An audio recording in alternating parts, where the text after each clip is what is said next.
આપણી સત્સંગી યાત્રામાં ધીમે ધીમે ચર્ચા કરતા કરતા આપણે પહોંચ્યા કર્મના સિદ્ધાંતો ઉપર. વાતની શરૂઆત ત્યાંથી થઈ. આમ તો પ્રસાદીથી થઈ, પણ આપણે ગઈકાલે જ કહ્યું કે એને પ્રસાદીના સ્વરૂપમાં ન લેતા આપણે જે બાહ્ય દેખાવ કરીએ છીએ, કોઈક પાસે કંઈક વધારે ને કોઈક પાસે કંઈક ઓછું, એ એકબીજા પ્રત્યેનો જે આદાન પ્રદાનનો વ્યવહાર છે એને ધ્યાનમાં લઈ ને આપણે કર્મના સિદ્ધાંતો તરફ આગળ વધવાની વાત કરી. 3 પ્રકારના સંચિત, પ્રારબ્ધ અને ક્રિયામાન, આ 3 પ્રકારના કર્મ વિશે આપણને આગળ ચર્ચા કરવાની છે. આમ જોવા જઈએ તો માત્ર એક જ લીટીની અંદર એનો જવાબ છે. કારણ કે કર્મ વિશેની જ્યારે વાત આવી છે ત્યારે આપણો મૂળભૂત ગ્રંથ એટલે કે શ્રીમદ ભગવદ્ ગીતા, એની અંદર ભગવાને સૌથી વિશેષ ચર્ચા છે એ કર્મ વિશેની કરી છે. અને સૌથી પહેલા ના અધ્યાયોની અંદર પણ એ કર્મ વિશે જ અર્જુનને સમજણ આપી છે. કારણ કે કર્મ કરવું એ ફરજિયાત છે. અંતે એટલે સુધી કહ્યું કે તારા સ્વભાવના કારણે પણ તું કર્મ કર્યા વગર નહીં રહી શકે. પછી રામચરિતમાનસની અંદર પણ તુલસીદાસજીએ કહ્યું છે, જે જેવું કર્મ કરે છે આ કર્મ પ્રમાણે ચાલે છે અને એનું ફળ આપનાર પરમેશ્વર સ્વયં શ્રી રામ છે, એટલે કે પરમેશ્વર છે. એટલે કર્મ કર્યા વગર કોઈ રહી શકતું નથી. હવે સૌથી પહેલી તો વાત એ છે કે કર્મને સમજવું જરૂરી છે. આપણે માનીએ છીએ એ કર્મ છે. જ્યારે કર્મની વાત આવે છે ત્યારે હંમેશા આપણે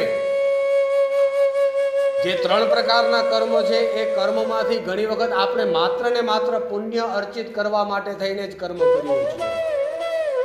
કર્મને આવા જ્યારે ભારી ભરખમ શબ્દો આવે છે, ભારી ભરખમ એટલા માટે, કર્મ તો બહુ સામાન્ય શબ્દ છે, પણ છતાં પણ આપણા જીવન શૈલી સાથે જ્યારે જોડાય છે, કોઈ પણ એવા સમય સાથે જોડાય છે ત્યારે બહુ ભારે લાગે છે.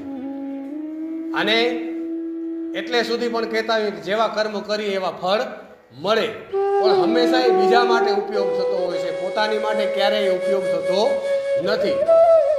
આપણી માટે જ્યારે કંઈક સારું હોય ત્યારે જ આપણને એ શબ્દ પ્રત્યે ભાવ રાખીએ છીએ. બાકી હંમેશા જ્યારે આવી કોઈ ચર્ચા કે આવો કોઈ ભારે વિષય હોય, ભારે કોઈ પણ એવું કર્મ સમય આવ્યો હોય ત્યારે આપણે કર્મ વિશેની વાત કરતા હોઈએ છીએ. પણ કર્મ સવારથી લઈને રાત્રિથી લઈને પ્રાતઃકાળ ત્યાં સુધી એ કર્મ સતત ચાલ્યા કરે છે. કર્મ વગર ક્યારે આપણે રહી શકતા નથી.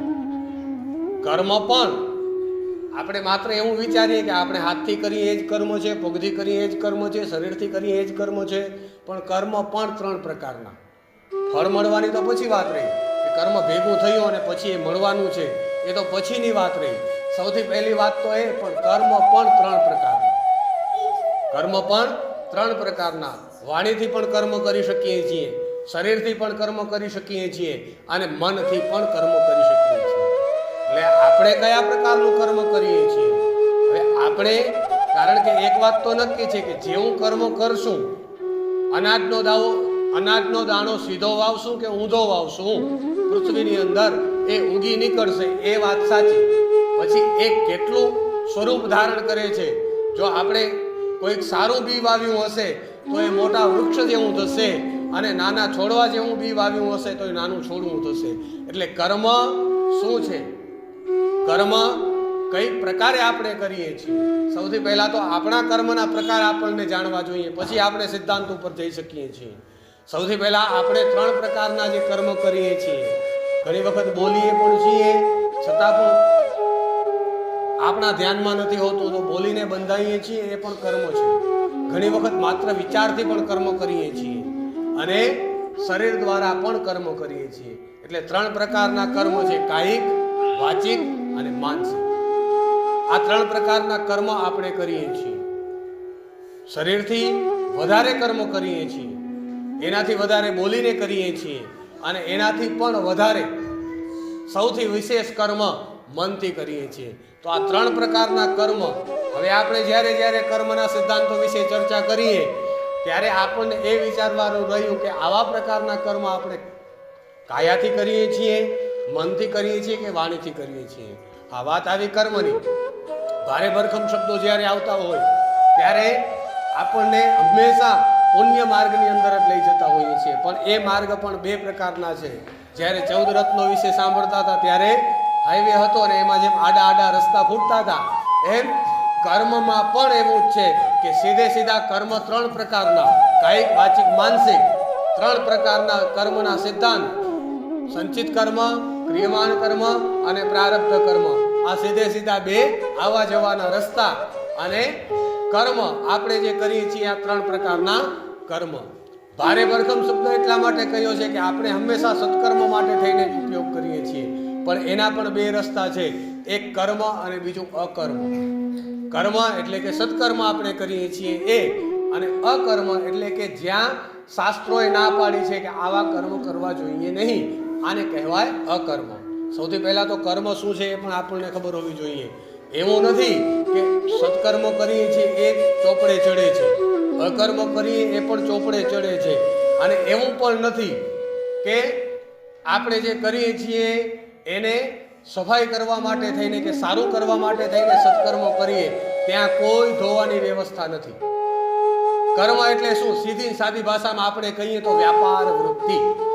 અત્યારની ભાષામાં આપણે કહીએ તો 10 રૂપિયા આપ્યા અને આપણે જે ચીજ લીધી એ થયું કર્મ. એ જ પ્રકારનું કર્મ. કર્મ, અકર્મ 3 પ્રકારના કર્મ, અને આ બાકીના કર્મના સિદ્ધાંત 3 પ્રકારના કર્મ પરમેશ્વરે રચના કરી છે. હવે કદાચ આપણે જેમ અત્યારે આપણી જે વ્યવસ્થા છે એની અંદર વિચારવા જઈએ તો ગામનું સંચાલન કરવા માટે સરપંચ, પણ આખી પાછળ આખી 5 જણાની પેનલ હોય કે બાકી બધો વિસ્તારો સાચવે. અને એનામાં પણ આપણને અલગ અલગ વિસ્તારો કરીને આપી દીધા કે આ ઓમનગર, આ ગોરાણી ચોક, આ વડફળિયું, એની અંદર પણ બધા વ્યવસ્થિત વ્યક્તિઓ મૂકી દીધા અને એ આપણી વાત ત્યાં સુધી પહોંચાડે છે. એવી જ રીતના ગામની અંદર પણ, નાના ગામની અંદર પણ જો આવી વ્યવસ્થા ગોઠવવામાં આવી હોય તો રચનાકાર જે પરમેશ્વર છે એને તો આપણે જોઈએ છીએ તો એ એક હાથ માથે દઈને આરામથી સૂતા છે, આરામથી સૂતા છે. આપણે જોઈએ છીએ ને શાંતાકાર ભુજગશયનમ, એમણે તો વ્યવસ્થા કરીને મૂકી દીધી છે. વ્યવસ્થા કઈ રીતે કરી છે એ આગળ આપણને વિચારવાનું છે. એ કર્મના સિદ્ધાંતો છે અને એણે માત્ર એક જ આ વ્યવહાર મૂકી દીધો કે કર્મ, એ કર્મ સત્કર્મ અકર્મ એના દ્વારા જે ચાલવાનું છે એ તમારે આગળ કરવાનું છે. એટલે આગળનું જે પ્રકરણ છે એને આપણે આવતીકાલે પુનઃ સાંભળશું. બોલો શ્રી લક્ષ્મી નારાયણ ભગવાન કી